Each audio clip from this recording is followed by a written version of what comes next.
Amém. Mais uma vez, vamos refletir na palavra do Senhor. Nós estamos expondo o Evangelho de Lucas. Nós estamos aí no capítulo 16. E hoje nós vamos refletir um pouco sobre um coração endurecido que rejeita o reino de Deus. Um coração endurecido que rejeita o reino de Deus. Os irmãos já pararam para pensar que a gente está vivendo uma geração que gosta de adaptar tudo? A gente quer adaptar tudo ao nosso jeito. Tudo. Se a gente compra qualquer coisa, a gente quer adaptar ao nosso gosto. Até um carro que você vai comprar, você tem condições de adaptar esse carro do jeito que você quer. Além da cor, os acessórios que vêm, tudo ao seu próprio gosto. A gente adapta os horários, a gente adapta contratos que a gente vai fazer, a gente adapta relacionamentos, nós adaptamos valores. Infelizmente, muitas das vezes a gente tenta adaptar até a palavra de Deus, que é um grande problema. Sabe de que forma? Quando a Bíblia confronta a nossa maneira de viver, a tentação é enorme. Eu tenho visto muitas igrejas por aí que as pregações são pregações que melhor falam, que massageiam o nosso ego, que são coisas mais palatáveis, coisas melhores de ouvir. Quando se chega em textos difíceis, textos que a palavra de Deus confronta, texto que coloca a gente contra a parede, a gente pula esse texto, porque esse texto mais difícil, deixa para lá, não precisa lidar. É igual caixinha de promessa. Vocês lembram daquelas caixinhas de promessa? Você colocava em cima da geladeira e passava lá e tirava um papelzinho e lia um versículo? Tenta achar um versículo confrontador lá naquela caixinha de promessa. Não tem. Tem um monte de pequenos versículos tirados fora do seu contexto, coisas que são boas. É a palavra de Deus, mas a palavra de Deus é bem completa. O pastor Marcos Granconato, que tem uma fala bem interessante sobre isso, ele diz que a gente tem que tomar aquele café bem forte, amargo, que vem com bastante chantilly por cima, né? Só que você não pode só pegar o chantilly e comer e jogar o café amargo fora. O gostoso é você tomar o café amargo junto com o chantilly. E é assim que a gente precisa lidar com a palavra de Deus. Embora essa tentação do ser humano seja enorme, é uma tentação de não abandonar a Bíblia, mas de pegar a Bíblia e confrontar e conformar com a melhor maneira que eu quero viver, e não como a palavra de Deus quer me ensinar, mas de encontrar uma interpretação que diga exatamente aquilo que a gente queria que a Bíblia dissesse. Foi exatamente isso que aconteceu com os fariseus naquele momento do ensino de Jesus. Eles não estavam rejeitando a lei, eles conheciam muito bem a lei. Eles aprenderam a usá-la para justificar os seus próprios desejos. E Jesus mostra que o problema nunca foi falta de conhecimento. O problema sempre é um coração endurecido. Vamos ver a palavra do Senhor? Você já deve ter aberto a sua Bíblia aí, em Lucas 16. Nós vamos ler o versículo 14 até o versículo 18. Lucas 16, do versículo 14 ao versículo 18. Amém? Vamos ver com fé a palavra do Senhor. Os fariseus, que eram avarentos, ouviam tudo isso e zombavam de Jesus. Mas Jesus lhes disse: vocês são os que se justificam diante dos homens, mas Deus conhece o coração de vocês, pois aquilo que é elevado entre os homens é abominação diante de Deus. A lei e os profetas duraram até João. Desde esse tempo, o evangelho do reino de Deus vem sendo anunciado, e todos se esforçam para entrar nele. E é mais fácil passar o céu e a terra do que cair um tio sequer da lei. Quem repudiar a sua mulher e casar com outra, comete adultério. E aquele que casa com a mulher repudiada pelo marido, também comete adultério. Amém? Vamos orar mais uma vez? Senhor, nós te louvamos, Pai, pela tua palavra. A tua palavra que nos conforta, mas que também nos confronta. A tua palavra que nos ensina, que nos mostra a melhor maneira de vivermos. Eu louvo ao Senhor por ela, tanto por textos que são fáceis, que confortam o nosso coração, tanto textos que são difíceis, que confrontam a nossa maneira de viver, mas que nos ensinam a sermos mais parecidos com Jesus.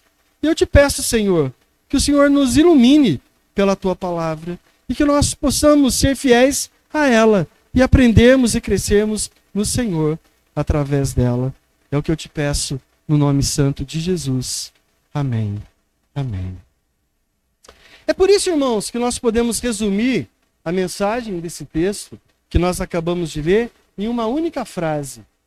Um coração endurecido rejeita o reino porque procura adaptar a palavra de Deus aos seus próprios interesses. E essa é a grande verdade que Jesus vai demonstrar ao longo dessa passagem. Primeiro, nos versículos 14 e 15, Jesus revela o coração corrompido daqueles fariseus. Na sequência, versículos 16 e 17, ele reafirma a verdadeira autoridade. Onde está a verdadeira autoridade que guia a nossa vida? E por último, ele nos apresenta um exemplo de uma manipulação da lei. Então o problema dos fariseus não era a falta de conhecimento bíblico, era um coração que se recusava a se curvar diante da autoridade de Deus. Vamos refletir isso, a primeira parte aí nos 2 primeiros versículos. O coração corrompido, versículos 14 e 15. Nós acabamos de ler, mas eu queria ler novamente. Eu convido os irmãos que deixem a sua Bíblia aberta durante a exposição da palavra de Deus, nós vamos voltando a ela. Então, nos primeiros versículos, a gente tem aí Jesus se expondo ali diante daqueles homens, né? A gente tem aí Jesus, o evangelista Lucas narrando o acontecimento, ele começa dizendo, os fariseus, e aí ele qualifica os fariseus, dizendo que eram avarentos, lembrando que nas pregações anteriores, Jesus ataca exatamente esse problema do coração. Eles ouviam tudo isso e zombavam de Jesus. Mas Jesus lhes disse, vocês são os que se justificam diante dos homens, mas Deus conhece o coração de vocês. Pois aquilo que é elevado diante dos homens é abominação diante de Deus. Então perceba, irmãos, que Jesus ainda está tratando do mesmo assunto. A parábola terminou com uma afirmação que não admite negociação. Se você lembrar um pouquinho da parábola que nós refletimos no domingo passado, ela termina no versículo 13 dizendo, nenhum servo pode servir a 2 senhores, porque irá odiar a um e amar o outro, ou irá dedicar a um, desprezar o outro. Vocês não podem servir a Deus e às riquezas. Essa frase atingiu em cheio o coração dos fariseus. Por quê? Porque eles amavam as riquezas. Lucas faz questão de nos lembrar quem eram esses homens. Ele os descreve novamente como avarentos, ou literalmente, amantes do dinheiro. Essa informação aí no texto não é um detalhe. Ela explica por que eles reagiram da maneira como eles reagiram. Eles não zombaram porque não entenderam o que Jesus estava ensinando. Eles zombaram porque eles entenderam perfeitamente. O ensino de Jesus confrontava exatamente aquilo que governava o coração deles. Observe que Lucas, ele não diz apenas que eles discordaram do ensino de Jesus. Ele diz que eles zombaram, eles ridicularizaram o ensino de Jesus. O verbo utilizado aí descreve alguém que torce o nariz com desprezo, que faz pouco caso, que trata o outro com sarcasmo, quando ele não aceita aquilo que o outro está dizendo. Sempre que a palavra de Deus confronta um ídolo do nosso coração, duas reações elas são possíveis de acontecer. A primeira delas, que é a melhor, é o arrependimento, a mudança de vida. Ou ela também pode causar resistência. Os fariseus escolheram resistir. Eles não suportavam ouvir que o dinheiro não era um sinal infalível da aprovação de Deus. Eles tinham na mente deles que por eles serem prósperos financeiramente, Deus estava perto deles e aprovando aquilo que eles faziam. Haviam construído uma religião em que prosperidade significava espiritualidade. Aos seus próprios olhos, eles eram homens bem-sucedidos, porque eles possuíam riqueza, prestígio, reconhecimento. Eles eram notáveis diante da sociedade. Só que essa lógica continua viva nos nossos dias. O falso evangelho da prosperidade, ele ensina que a riqueza é a prova da bênção de Deus e que a pobreza ou as dificuldades são evidência de uma falta de fé ou de uma vida de pecado. Isso contraria completamente as Escrituras. Mas Jesus destrói completamente essa ideia. Os fariseus eram ricos, respeitados, admirados pelos homens, mas diante de Deus, eles estavam com o coração duro. Eles estavam longe de Deus. A prosperidade nunca foi o termômetro da espiritualidade. A obediência sempre foi. Obedecer a Deus, ser fiel a Deus, é o termômetro de quem está em comunhão com Deus. E nunca uma vida próspera. Será que um crente fiel, alguém que é fiel ao Senhor, é íntegro diante de Deus, não vai passar por adversidades ou por dificuldades na vida? Claro que não. O próprio Senhor Jesus diz: no mundo tereis aflições, mas tenha bom ânimo. Eu venci o mundo. Jesus diz no versículo 15 aí: vocês são os que se justificam diante dos homens.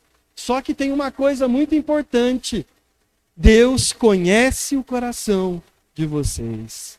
Que acusação forte Jesus faz para eles ali. Os fariseus preocupavam-se muito mais com a reputação do que com a realidade. Preocupavam-se muito mais como eles eram vistos diante das pessoas do que verdadeiramente como Deus enxergava o coração deles. Diante das pessoas eram exemplos de piedade. Diante de Deus eram hipócritas, distantes de um relacionamento com Ele. A religião deles era cuidadosamente construída para impressionar os homens, mas não para agradar ao Senhor. Isso revela uma verdade muito importante, que serve para nós hoje. Hipocrisia não é apenas fingir uma virtude que não existe. Hipocrisia é viver mais preocupado com a aprovação das pessoas do que com a aprovação de Deus. O temor aos homens é um grande problema que nós enfrentamos aqui. A gente pensar que a gente vai agradar o outro ao invés de estar agradando a Deus. E é exatamente por isso que Jesus continua dizendo que Deus conhecia o coração deles. Da mesma forma que Deus conhece o nosso coração. Deus conhece até a intenção do nosso coração. Os homens enxergam a aparência, Deus vê as motivações do coração. Os homens conseguem avaliar o comportamento, Deus julga intenções. Os homens podem ser enganados, Deus jamais será enganado, porque Ele conhece tudo. Essa verdade atravessa toda a Escritura. Se os irmãos se lembram, quando Samuel foi ungir um rei, Deus lhe disse: cuidado, porque o homem vê o exterior, mas o Senhor vê o coração. É o mesmo princípio aqui. Os fariseus conseguiam convencer a multidão, mas nunca conseguiam convencer a Deus de quem verdadeiramente eles eram. Então Jesus conclui com uma das declarações mais impactantes dessa passagem: aquilo que é elevado entre os homens é abominação diante de Deus. Perceba que Jesus não está dizendo que toda honra humana é pecado. Cuidado com isso. Nem toda honra humana é pecado. O ponto é outro. Aquilo que os homens exaltaram nos fariseus era exatamente aquilo que Deus estava rejeitando.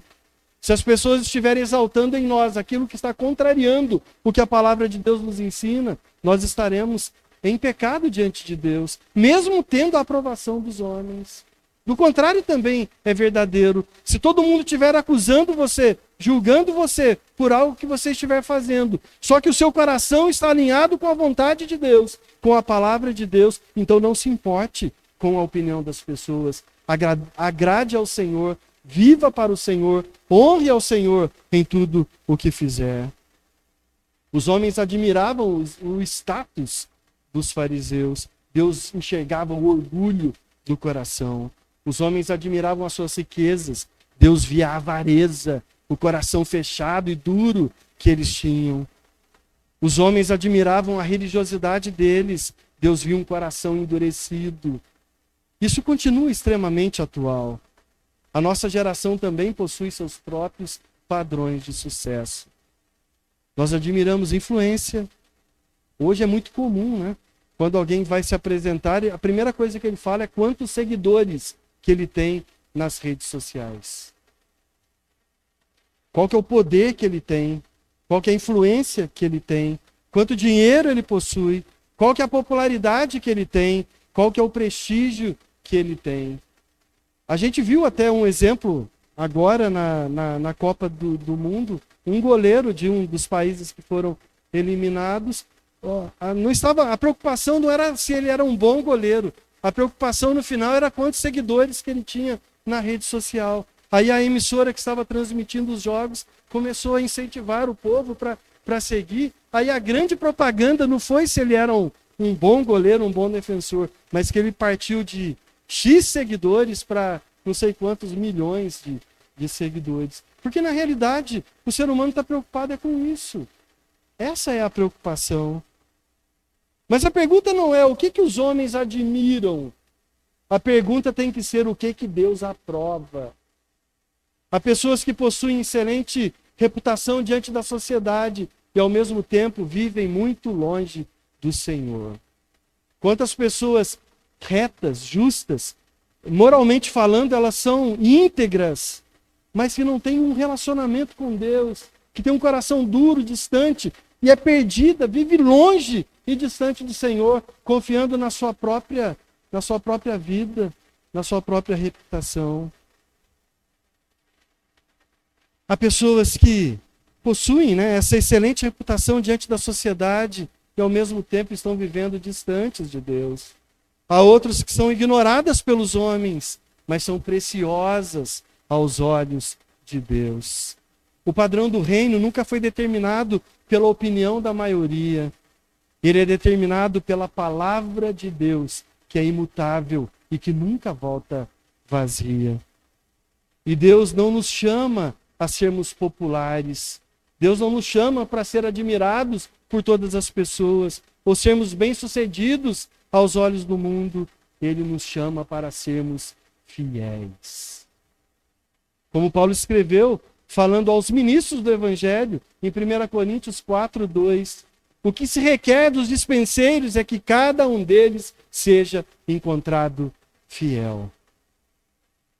Você se preocupa em ser encontrado fiel por Deus? Essa é a preocupação sua? Qual que é a sua maior preocupação durante a sua semana? É agradar a Deus ou é agradar as pessoas? É aqui que a gente encontra o verdadeiro diagnóstico dos fariseus.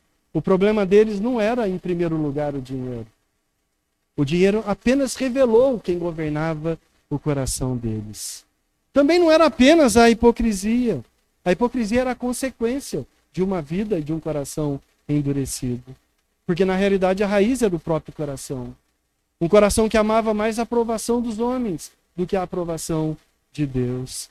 Um coração que preferia a autojustificação do que arrepender-se verdadeiramente e genuinamente diante de Deus. A gente percebe rapidamente quem tem um coração dominado por esse mundo, governado por as coisas dessa terra, quando alguém é confrontado e a primeira coisa que ele faz é se auto-justificar.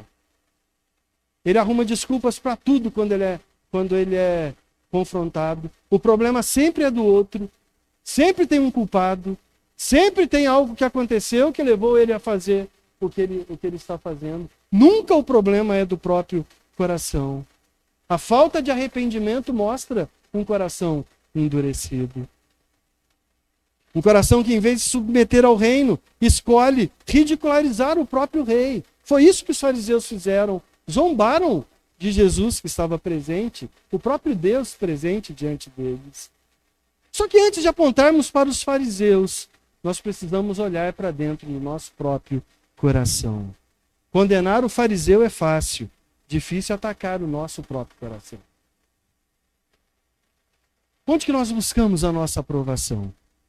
Nós vivemos para agradar a Deus ou para preservar a nossa imagem? Nós somos muito rápidos em pensar ou dizer, mas o que as pessoas vão pensar? O que o outro vai dizer? Quando a palavra confronta um pecado, a nossa primeira reação é nos arrepender ou encontrar argumentos para nos justificar. Porque um coração endurecido sempre vai rejeitar a palavra de Deus.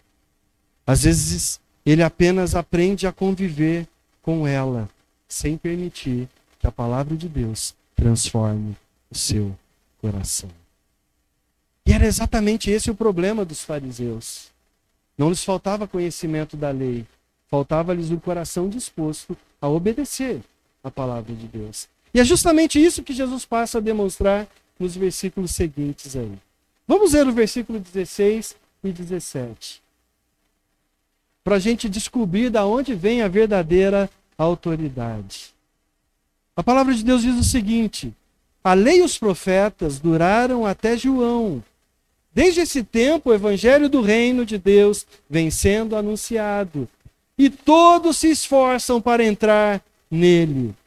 E é mais fácil passar o céu e a terra do que cair um tio sequer da lei. À primeira vista, parece que Jesus mudou completamente de assunto, não é? Mas ele não mudou. O problema continua sendo o mesmo. Os fariseus pensavam que podiam entrar no reino sem se submeter verdadeiramente à vontade de Deus. Eles não rejeitavam a lei, eles rejeitavam a autoridade da lei sobre a vida deles. Haviam aprendido a fazer, sabe o quê? A reinterpretar a palavra de Deus para acomodar aos seus próprios interesses. Por isso que Jesus faz duas afirmações que precisam caminhar juntas aí. A primeira delas, a lei e os profetas vigoraram até João. O que Jesus quer dizer com isso? Ele não está dizendo que a lei, o Antigo Testamento, perdeu o valor quando João Batista apareceu. Ele está dizendo que João Batista marca uma nova etapa na história da redenção. Até João, Deus preparava o seu povo para a chegada do Messias. A lei apontava para Cristo. O Antigo Testamento, a lei, os profetas, todos apontavam para um Salvador que viria. Os profetas anunciavam a Cristo. João Batista chega preparando o caminho para a chegada do Salvador. João Batista chega e apresenta a Jesus Cristo. Lembra que João Batista fala que vai vir um, eu vos batizo com água, mas vai vir um que batiza com Espírito Santo e com fogo, do qual eu não sou digno nem de amarrar as sandálias dos seus pés. Ele foi a ponte entre a promessa e o cumprimento. Por isso que Jesus continua. Desde esse tempo vem sendo anunciado o evangelho do reino de Deus. Desde o tempo de João Batista vem sendo anunciado o evangelho do reino de Deus. O reino prometido havia chegado, estava diante deles, na pessoa do próprio rei. Só que agora não era tempo mais de esperar, era tempo de reconhecer, de responder, de aceitar, de crer, de se render. E Lucas apresenta uma frase que tem despertado muitas discussões aí. Ele fala aí, todo homem se esforça para entrar nele, para entrar no reino. Jesus não está ensinando aí salvação através das obras. A Bíblia inteira afirma que nós somos salvos pela graça, mediante a fé.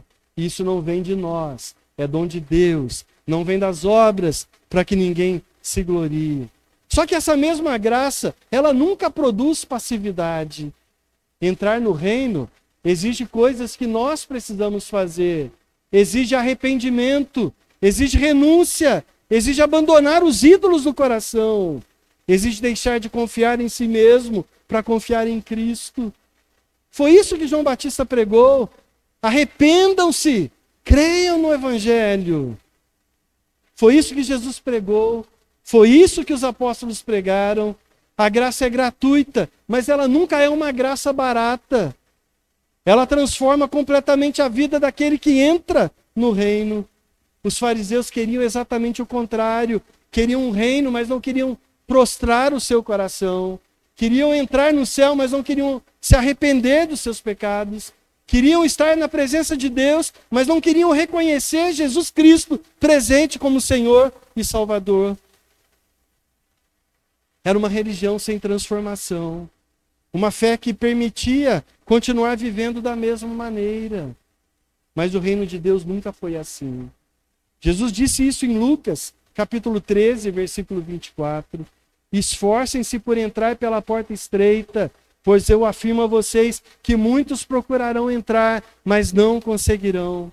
O apóstolo Paulo, em Filipenses 2, versículo 12 e 13, escreveu assim: assim, meus amados, desenvolvam a sua salvação com temor e tremor, porque Deus é quem efetua em vós tanto querer quanto realizar, segundo a sua boa vontade. Se você ainda não compreendeu isso plenamente, nós refletimos sobre isso e ficou gravado, está lá no canal do YouTube da igreja. Você pode voltar e rever essa pregação de Filipenses, que é muito importante para nós entendermos isso como igreja.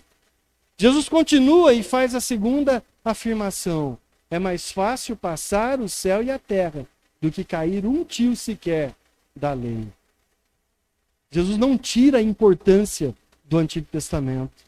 Jesus afirma que é mais fácil passar o céu e a terra do que cair um tio sequer da lei.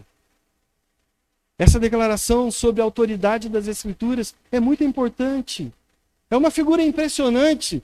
O céu e a terra parecem permanentes. Como passar o céu? Como passar a terra? Mas Jesus disse que seria mais fácil todo o universo desaparecer do que a palavra de Deus deixar de ser verdadeira. Você compreende isso? É mais fácil o universo inteiro sumir, desaparecer no espaço, do que a palavra de Deus perder a força e a verdade que ela tem. O tio mencionado aqui refere-se ao menor detalhe da escrita hebraica. É uma letrinha pequenininha. Ela é menor do que o próprio tio que a gente conhece, que a gente coloca em cima da mãe, né? Em cima da mão, em cima do pão. É uma letrinha menor do que essa. Ele está dizendo que nem a menor letra que eles conheciam, nem o menor traço distinto perderia a sua validade. Isso nos ensina que Deus não muda de opinião conforme a cultura muda. Presta bem atenção nisso. A palavra de Deus não varia se a cultura momentânea mudar. As Escrituras, elas são inerrantes, elas são imutáveis. Não precisa atualizar nada para que ela se encaixe perfeitamente na nossa realidade hoje. Ela é viva, ela é eficaz. A palavra de Deus nos confronta, nos exorta, guia a nossa vida com a mesma verdade que ela fazia isso para aquela audiência no momento em que ela foi escrita. Isso nos ensina que Deus não muda de opinião se a cultura mudar. A palavra de Deus permanece. Os padrões da palavra de Deus permanecem. A sua verdade permanece. Nós vivemos em uma geração que acredita que a verdade pode ser adaptada ao tempo. Quantas vezes a gente escuta, fala, isso é coisa arcaica. A Bíblia é antiga. Ela foi escrita para uma cultura que nem existe mais. Existem línguas, idiomas que que textos que foram escritos que nem existem mais. Por que eu tenho que prostrar o meu coração diante de algo que é tão antigo assim? Só que o mundo não reconhece que o Espírito Santo que inspirou a Bíblia, ele continua presente no momento em que nós estamos fazendo a leitura da palavra de Deus. E é ele que traz clareza, é ele que traz luz para nós no entendimento e no viver da palavra de Deus. Nós vivemos essa geração, né, que acredita que a verdade pode ser adaptada, que aquilo que era pecado ontem talvez não seja mais pecado hoje, que os valores mudam conforme a sociedade vai evoluindo. Só que Jesus afirma exatamente o contrário. As opiniões não mudam. Uma coisa muito séria que a gente tem aprendido é que nós precisamos entender a palavra de Deus da maneira como ela foi escrita. Primeiro, compreender aquele pano de fundo, para quem que ele escreveu. Era uma realidade para aquele povo, só que a aplicação dela é perfeitamente plena para nós hoje. As culturas mudam, os governos mudam, as leis dos homens mudam, mas a palavra de Deus permanece para sempre. Foi justamente isso que os fariseus deixaram de compreender. Eles afirmavam defender a lei, ensinavam a lei, memorizavam a lei. Mas quando a lei confrontava os seus interesses, eles encontravam uma maneira de reinterpretar, uma maneira de tentar pegar a palavra de Deus e adaptar de acordo com o contexto deles, né? Para os irmãos terem uma ideia, desde pequeno, os judeus eram educados pelas Escrituras. Eles aprendiam a ouvir, repetir, memorizar a palavra de Deus.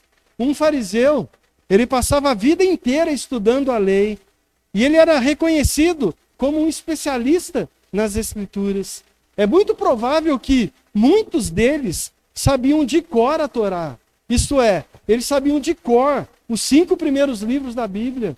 Gênesis, Êxodo, Levíticos, Números e Deuteronômio. Você conhece os 5 livros de cor? Você é capaz de recitar pelo menos um salmo inteiro de cor? Os fariseus decoravam os 5 primeiros livros da Bíblia. Por isso o problema deles nunca foi falta de Bíblia. Foi um coração que conhecia, mas que recusava a se curvar diante da palavra de Deus. E existe uma exortação, uma advertência muito séria para nós aqui. É possível defender a autoridade da Bíblia com os lábios e, ao mesmo tempo, negar a autoridade da palavra de Deus na nossa maneira de viver. É possível conhecer profundamente as Escrituras e ainda assim usá-las para justificar os nossos próprios pecados, os nossos próprios erros. Toda vez que a gente adapta a palavra de Deus para que ela se encaixe na nossa própria vontade, a gente deixa de ser discípulo e passa a ser juízes da própria palavra. Não somos nós que julgamos as Escrituras, são as Escrituras que julgam o nosso próprio coração. E é exatamente aqui que Jesus conduz o seu argumento ao ponto máximo. Os fariseus diziam honrar a lei, não diziam? Muito bem. Jesus não escolhe uma das áreas. Jesus pega um exemplo muito sério para tratar aqui. Ele escolhe uma das áreas que é mais sagradas da lei de Deus, para mostrar que eles já não estavam obedecendo nem mesmo aquilo que eles afirmavam defender. E é isso que a gente vai ver no último versículo do texto. O casamento e o divórcio não aparecem aqui como um novo assunto, mas como prova concreta de que um coração endurecido sempre tenta adaptar a palavra de Deus aos seus próprios interesses. Então, no versículo 18, a gente tem um exemplo de manipulação da lei. Vamos ver de novo o versículo 18? Talvez é o versículo mais difícil aqui nesse texto. Mais difícil para nós. A palavra de Deus diz o seguinte: quem repudiar a sua mulher e casar com outra, comete adultério. E aquele que casa com a mulher repudiada pelo marido, também comete adultério. Irmãos, Esse é o versículo mais difícil aqui dessa passagem. Você pode até pensar, né? O que divórcio tem a ver com tudo isso? Por que Jesus está falando de um monte de coisa e agora entra um trecho sobre o divórcio? Se você estivesse lendo Lucas pela primeira vez, provavelmente você ia fazer essa pergunta. O que divórcio tem a ver com dinheiro? A gente sabe que tem muita coisa a ver na prática, né? Ou ainda, por que Jesus de repente começa a falar sobre casamento? Do nada Jesus fala de casamento e divórcio. À primeira vista, realmente parece que Jesus muda completamente de assunto. Só que ele não muda. Na verdade, esse versículo é o clímax aqui de tudo que Jesus estava dizendo no versículo 14. Primeiro ele revela o coração dos fariseus, depois ele reafirma que a palavra de Deus não perde autoridade, nem se adapta às vontades das pessoas. Agora ele apresenta uma prova concreta do que aqueles homens não estavam se submetendo verdadeiramente à palavra de Deus. Os irmãos conseguem perceber a lógica? Jesus pega algo extremamente essencial, que é o casamento, e ele fala, tá vendo? Eu vou mostrar para vocês como que vocês falam que defendem a lei, só que vocês distorcem a lei. Aí Jesus pega e dá o exemplo sobre o divórcio. Os fariseus afirmavam que eles amavam a lei. Eles ensinavam, debatiam, orgulhavam-se de ser plenos conhecedores da lei. Aí Jesus responde. Então vamos olhar para uma área da lei onde vocês deixaram de obedecer. Ou que vocês mudaram para agradar a atitude de vocês, o desejo de vocês. Ou pior ainda, vocês pegaram esse trecho da lei para adaptar aquilo que vocês querem fazer, não para preservar a verdade.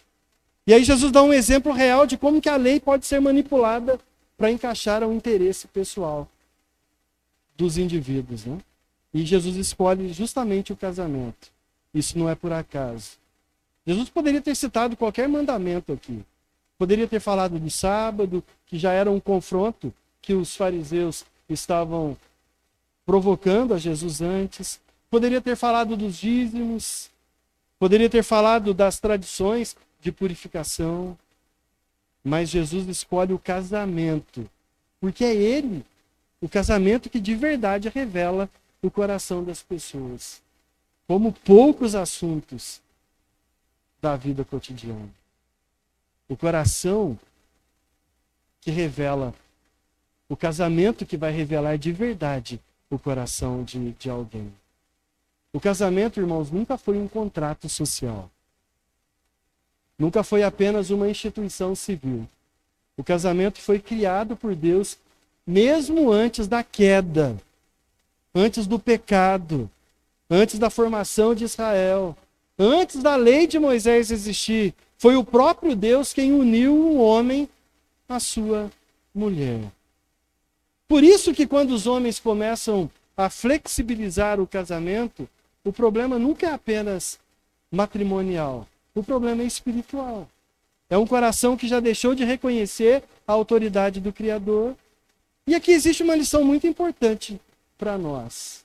Sempre que o coração endurece, ele procura adaptar a palavra de Deus à sua própria vontade. Nunca é o contrário. A gente vê vários exemplos ao longo da história de heresias, seitas sendo criadas, porque o sujeito estava sendo confrontado pela palavra de Deus. Aí o que ele faz? Ele pega um texto isolado para massagear o próprio ego, distorce completamente e cria uma nova doutrina a partir daquilo para defender aquilo que ele realmente aceita como verdade. Primeiro o coração deseja, depois a mente procura justificativas. Por isso que Jesus não começa discutindo o divórcio. Jesus começa falando do coração. Porque o problema nunca é apenas a interpretação da Bíblia. O problema é o coração de quem está fazendo a interpretação dela. Foi exatamente isso que aconteceu aqui com os fariseus. Eles não abandonaram a lei. isso ficaria muito evidente. Eles fizeram algo muito mais perigoso. Eles aprenderam a usar a própria lei para justificar aquilo que Deus condenava. O que eles fizeram? Pegaram a lei de Moisés, que por causa da dureza do coração dos homens permitia o divórcio, e aí eles começavam a trocar de esposa ao seu bel prazer e justificava que por causa de que Moisés deu autorização para fazer isso. Nós vamos ver isso aí um pouquinho mais detalhado. E o grande problema disso é que esse perigo não terminou no primeiro século. Ele ainda hoje existem pessoas que não rejeitam a palavra de Deus, mas que procuram uma interpretação que seja mais confortável à sua maneira de viver. Não abandonam as Escrituras, adaptam as Escrituras. Não negam a autoridade de Deus, negociam essa autoridade até que ela caiba dentro do meu próprio desejo. Foi exatamente isso que Jesus está denunciando aqui. E é por isso que ele escolhe o casamento. Veja bem, naquela época, talvez nenhuma outra área da vida revelasse tão claramente como que os líderes religiosos haviam aprendido a reinterpretar a palavra de Deus para aquilo que eles queriam fazer. Antes de entendermos o que Jesus está dizendo sobre o divórcio, a gente precisa entender qual que é o plano de Deus para o casamento. Porque Jesus nunca explica o casamento começando em Moisés. Ele sempre começa do Gênesis, da criação. E é exatamente para lá que nós também precisamos voltar. Nós não podemos começar em Deuteronômio. A gente precisa começar em Gênesis. Foi exatamente isso que Jesus fez quando os fariseus lhe perguntaram sobre o divórcio em Mateus capítulo 19. Eles começaram em Moisés. Jesus responde voltando para a criação.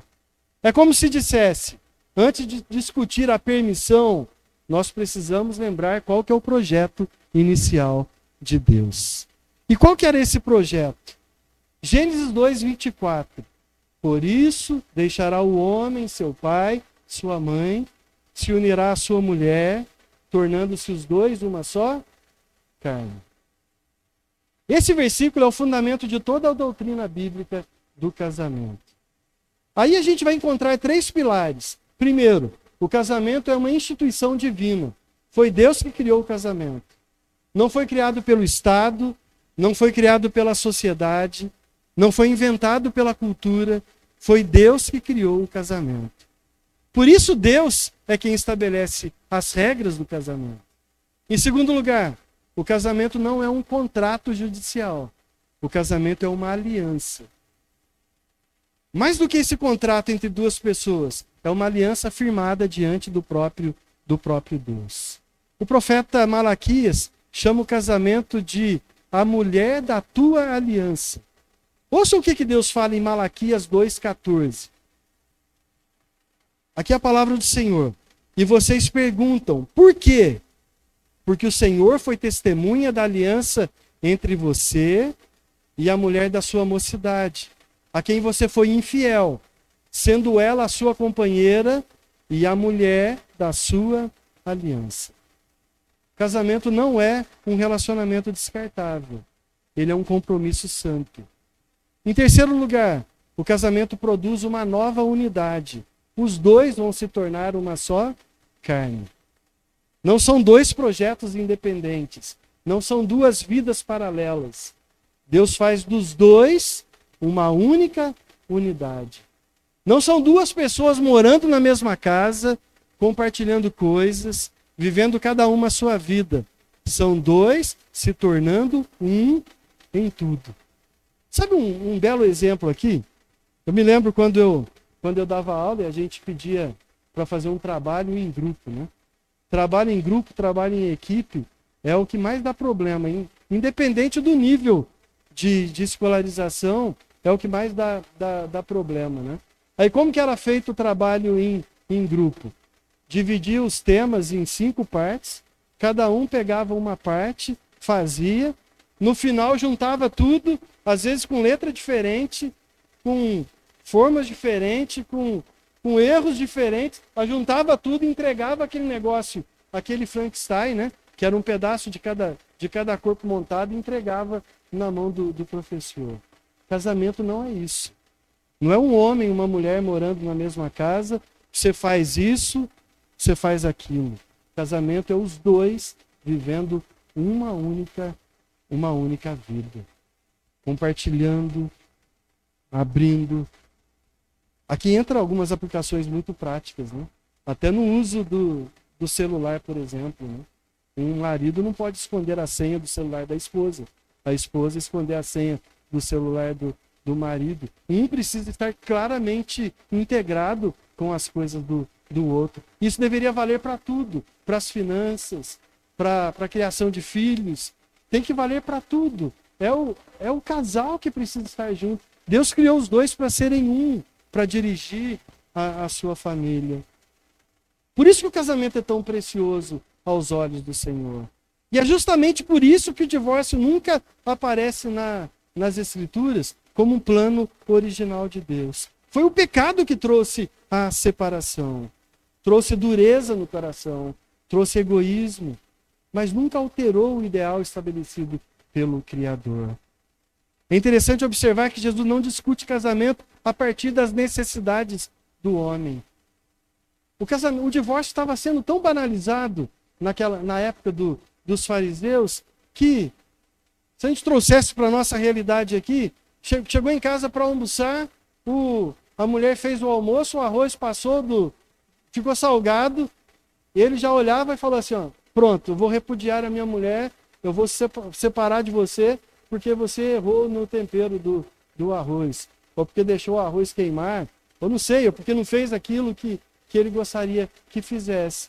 E aí, eles justificavam a palavra de Deus para dar sentido à quebra de aliança que eles nunca deveriam quebrar. Hoje a gente faz exatamente o contrário, né? As perguntas normalmente são: isso me faz feliz? O casamento está me fazendo feliz? O casamento ainda está valendo a pena? Ainda existe amor? Mas Jesus pergunta outra coisa. O que Deus planejou desde o princípio? Essa é a pergunta correta que a gente deve fazer dentro do casamento.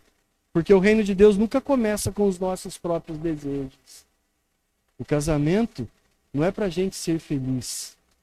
O casamento é para a gente construir uma vida a dois. Começa com a vontade de Deus, a vontade do Rei. É aqui que há uma verdade que precisa confrontar a nossa geração. Nós vivemos de uma cultura que transforma relacionamentos em produto de consumo. É por isso que se troca de cônjuge do jeito que se troca de roupa, né? Enquanto me satisfaz, eu permaneço. Hora que deixe de me satisfazer, eu troco. Tem figuras aí na sociedade que já casaram 15 vezes e se gabam de fazer isso, né?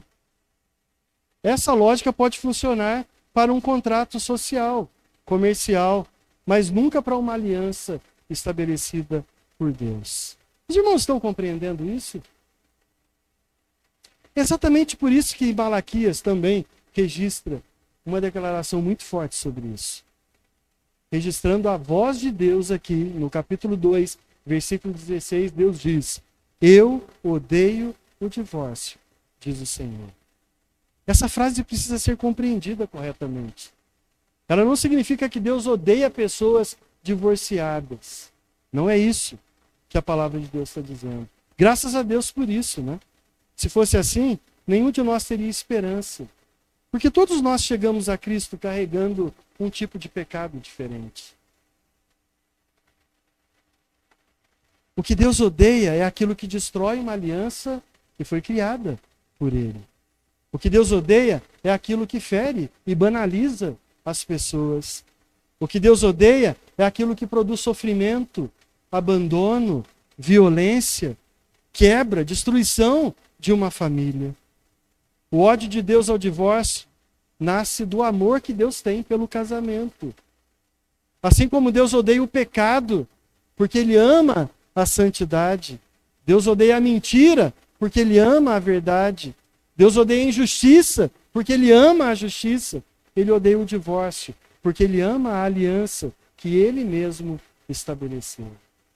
Irmãos, essa verdade precisa produzir em nós duas atitudes ao mesmo tempo. Primeiro, um profundo respeito pelo casamento. Nós não estamos diante de um contrato humano. Nós estamos diante de uma instituição criada pelo próprio Deus. E segundo, uma profunda gratidão pelo Evangelho. Porque todos nós, em maior ou menor medida, nós falhamos nas alianças que nós fazemos durante a nossa vida. E ainda assim, existe um Deus que permanece fiel à sua aliança conosco. Já pensou se cada vez que nós pecássemos, Deus quebrasse a aliança que Ele fez por nós? Cada vez que eu desagradasse a Deus com as coisas que eu faço, Deus quebrasse a aliança que Ele fez conosco? Será que algum de nós poderíamos ser salvos? E ainda assim, Deus permanece fiel à aliança que Ele fez. E aqui que o casamento, ele aponta para algo maior. Desde o Antigo Testamento, Deus escreve a sua relação com o seu povo como uma aliança matrimonial. Israel foi infiel, Deus permaneceu fiel. Nós vimos isso claramente quando nós estudamos o profeta Oséias. No Novo Testamento, Cristo ele é apresentado como noivo da igreja, enquanto nós quebramos alianças o tempo inteiro. Cristo nunca quebra a sua aliança. Enquanto nós somos infiéis, o Senhor permanece fiel. E é justamente por isso que o Evangelho não apenas ensina como nós devemos viver o casamento, ele nos apresenta o único noivo perfeito, cuja fidelidade é o fundamento da nossa esperança. É por isso que a palavra de Deus ordena ao marido amar a esposa como Cristo amou a igreja e a si mesmo se entregou por ela. Essa é a beleza do Evangelho. Jesus não veio apenas restaurar casamentos. Jesus veio restaurar vidas quebradas. Jesus veio restaurar pecadores. É exatamente por isso que agora nós precisamos responder a uma pergunta. Se esse era o projeto original de Deus, por que que Moisés permitiu o divórcio? Então, Jesus responde essa pergunta de uma forma bem direta. E essa resposta vai nos ajudar a compreender exatamente o que Lucas está pressupondo aqui nesse versículo. Jesus responde essa pergunta de uma forma muito clara em Mateus 19. Lá em Mateus, quando os fariseus perguntam se era lícito o homem abandonar a sua esposa, eles citam Moisés para justificar a sua atitude de repudiar a esposa. E Jesus responde, Mateus 19, versículo 8. Por causa da dureza do vosso coração, é que Moisés nos permitiu repudiar a vossa mulher. Entretanto, não foi assim desde o princípio. É uma declaração impressionante aqui. Perceba que Jesus faz uma distinção entre permissão e propósito. O propósito de Deus está em Gênesis. A permissão está em Deuteronômio, com Moisés. Moisés não criou o divórcio. Moisés regulamentou uma prática que já existia. Por causa do quê? Por causa do pecado, da dureza do coração humano. O divórcio nunca foi um mandamento, nunca foi uma recomendação, foi uma concessão diante da dureza do coração dos homens. Essa expressão explica perfeitamente o título dessa mensagem de hoje, né? Um coração endurecido que rejeita o reino. A dureza do coração sempre produz relacionamentos quebrados. Produz orgulho, egoísmo, falta de perdão, infidelidade. O divórcio não é o problema fundamental. O divórcio é uma das consequências de um coração que deixou de se submeter ao governo de Deus e amar o próprio ego, o próprio coração, e aí por causa disso o casamento se quebra. Por isso que os jovens, ou aqueles que ainda não se casaram, devem levar esse assunto seriamente diante de Deus. Casamento é coisa séria. Tem alguns aqui que ainda não se casaram, mas são poucos, né? Tem uns aí que estão pedindo a Deus o tempo inteiro para mandar um casamento, né? Leva a sério, porque o casamento é coisa séria. Não se casa de forma irresponsável, porque não é um contrato que pode quebrar amanhã. É uma aliança que é feita diante de Deus. O maior preparo para um casamento não é encontrar a pessoa certa. Sabe por quê? Porque você também não é a pessoa certa. Mas ser um coração rendido a Cristo. Deixar Cristo ser o governo do seu casamento e da sua família. Perceba por que a palavra de Deus no Novo Testamento, ela conduz para que os casamentos aconteçam debaixo, primeiro de uma aliança com Deus, para depois de uma aliança entre homens. Porque se você não ama a Deus, como você pode amar uma pessoa? Se o seu coração não está rendido a Deus, como que você pode respeitar e honrar o outro? O maior preparo para o casamento, então, precisa ser o coração rendido a Cristo. E ter a pessoa que também tem o coração rendido a Cristo. Casamentos não são destruídos primeiro no cartório. Casamentos são destruídos primeiro no coração. Foi exatamente isso que aconteceu com os fariseus. Eles liam Deuteronômio 24 e concentravam toda a discussão na pergunta: quando eu posso me divorciar? Jesus muda completamente a pergunta e diz: vamos voltar ao princípio e entender como que começa o relacionamento entre um homem e uma mulher.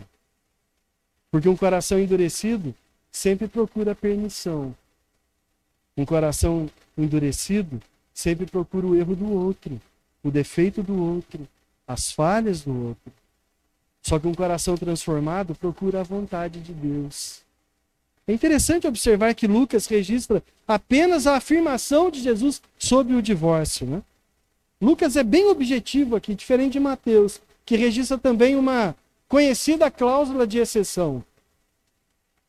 Que Mateus coloca lá, exceto por causa da imoralidade sexual. Mateus 5,32, Mateus 19,9. Muitos irmãos talvez já tenham percebido essa diferença entre os evangelhos, né? Sabe por quê? Por que Mateus registra essa exceção, enquanto Marcos e Lucas apresentam apenas a regra geral? Provavelmente porque cada evangelista escreve com um propósito diferente, para uma audiência diferente, para os ouvintes diferentes aí. Mateus está escrevendo para judeus. Era um público muito mais familiarizado com debates judaicos sobre casamento e divórcio. Para o judeu, o casamento não começa no dia que assina a certidão de casamento. Para o judeu, o casamento começa na promessa de casamento. Quando um pai prometia o filho em casamento para a filha de outro pai. O casamento começava ali. O propósito é mostrar que os fariseus haviam aprendido a manipular até mesmo uma das instituições mais sagradas criadas por Deus. Por isso que ele registra apenas a afirmação necessária para o argumento que está desenvolvendo. Ao longo da história da igreja, houve diferentes interpretações aí sobre essa cláusula de exceção registrada por Mateus, né? Exceto por causa de infidelidade, né? Exceto por causa de imoralidades sexuais, né? Essa mesmo, a permissão para o divórcio por causa da imoralidade, né? No texto a palavra aí é porneia. É uma palavra muito abrangente. Alguns estudiosos entendem que essa exceção se refere ao período do noivado judaico. É importante lembrar que naquela cultura o noivado é diferente de hoje, né? O casal ainda nem se conhecia, nem morava junto, mas legalmente os dois já estavam prometidos em casamento. Então romper essa promessa de casamento exigia o divórcio. Vocês lembram da situação de Maria e de José? Quando o anjo chega para Maria e fala para ela que ela estava grávida do Espírito Santo e que José fica sabendo, o texto fala que José intentou no seu coração em abandonar Maria secretamente. Antes deles viverem juntos, José decidiu deixar Maria secretamente. Sabe por quê? Porque ele acreditava que ela tinha sido infiel com ele.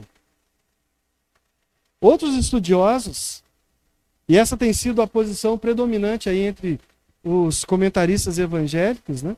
entendem que Jesus está falando do adultério cometido durante o casamento. Independente dessa discussão, uma coisa precisa permanecer absolutamente clara. Jesus nunca transformou o divórcio em algo desejável. Pelo contrário, seu chamado sempre foi ao arrependimento, ao perdão, à reconciliação. Irmãos, não existe pecado que Jesus não possa perdoar. Isso nos lembra que dentro do casamento, o caminho do discípulo verdadeiro de Jesus sempre deve ser o perdão e a reconciliação. Sempre que houver um arrependimento genuíno. O coração endurecido vai procurar motivos para romper o casamento, mas o coração transformado vai olhar para Cristo e vai procurar uma oportunidade para restaurar o seu casamento. Então, sempre que possível, a restauração da aliança é o caminho que glorifica a Deus. O reino não procura razões para romper alianças, procura poder para restaurá-las.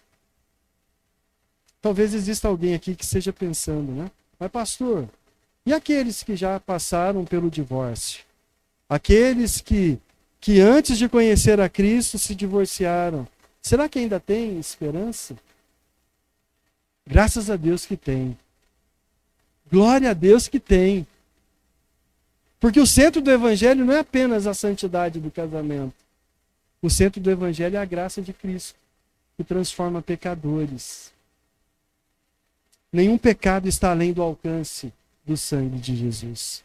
Há perdão para o adúltero. Há perdão para quem destruiu o seu casamento. Há perdão para quem tomou decisões erradas no passado. Há restauração para quem se arrepende sinceramente diante do Senhor. O Evangelho não minimiza o pecado. O Evangelho confronta o pecado. Mas, ao mesmo tempo, o Evangelho apresenta a graça sem limite de Deus. Quando Cristo perdoa, Ele perdoa completamente. É por isso que a igreja deve ser o lugar onde a verdade é anunciada com toda a clareza, onde a graça é oferecida com toda a sinceridade. A graça nunca deve servir para justificar a continuidade do pecado. Por isso, irmãos, aqueles que já se divorciaram antes e se casaram novamente, a recomendação não é que se divorciem novamente. Se você ainda não se arrependeu, você deve se arrepender sinceramente diante de Deus pelo pecado do primeiro divórcio. E você vai receber o perdão de Cristo se você permanecer fiel ao compromisso que você assumiu diante de Deus, a nova aliança que você construiu diante de Deus. Então é isso que o Evangelho nos orienta a fazermos. O caminho não é romper outra aliança para corrigir uma quebra de aliança no passado. Mas o caminho é nos santificar ainda hoje, porque a graça de Deus está presente e ela transforma e perdoa pecados cometidos no passado. E os que estão casados? A palavra de Deus convida a pedir ao Senhor que quebrante o seu coração, que perdoe, que lute pelo seu casamento, que evite a todo custo escolher o caminho do divórcio. Podem existir situações excepcionais. Por isso, não caminhe sozinho na sua vida de casado. Deus também usa o discipulado para cuidar de nós. Abra o seu coração. Não espere o seu casamento destruir para você buscar ajuda. A graça de Deus nos chama para uma vida nova, para o arrependimento, para a fidelidade, para a submissão à palavra de Deus. É exatamente esse o contraste entre o fariseu e o verdadeiro discípulo de Jesus. Os fariseus interpretavam a palavra para justificar os desejos deles. O discípulo permite que a palavra transforme os seus desejos para que a nossa vida seja conformada com a vontade de Deus. É exatamente aí que Jesus conclui o seu argumento. O casamento foi apenas exemplo. o verdadeiro problema nunca é o casamento. O verdadeiro problema nunca é o dinheiro. O verdadeiro problema nunca é o divórcio.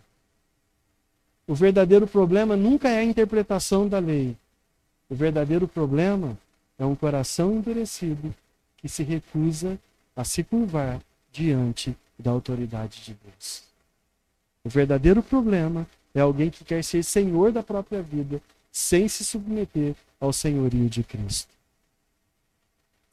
Para nós concluirmos aqui, talvez hoje Deus tenha mostrado que existe um pouco de fariseu em cada um de nós. E olha que a gente nem zomba da palavra de Deus, nem zomba de Jesus. Só que às vezes nós procuramos maneiras da palavra de Deus se encaixar à nossa própria vontade. Por isso que essa é a ideia central dessa passagem. Um coração endurecido rejeita o reino porque procura adaptar a palavra de Deus aos seus próprios interesses. Um coração quebrantado busca a direção de Deus para tudo na sua própria vida. Foi exatamente isso que os fariseus fizeram, né? Mas existe esperança.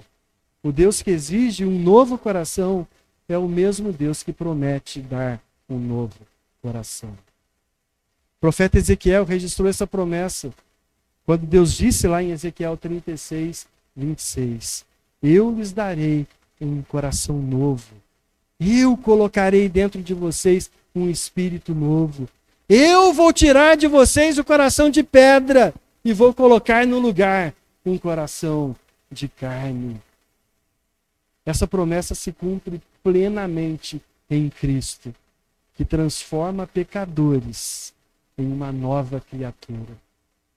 E que olha para pecadores quebrados e diz: eis que eu faço nova todas as coisas. Que olha para pecadores quebrados e fala assim: caminhe para Cristo, porque em Cristo você encontra o perdão para os seus pecados.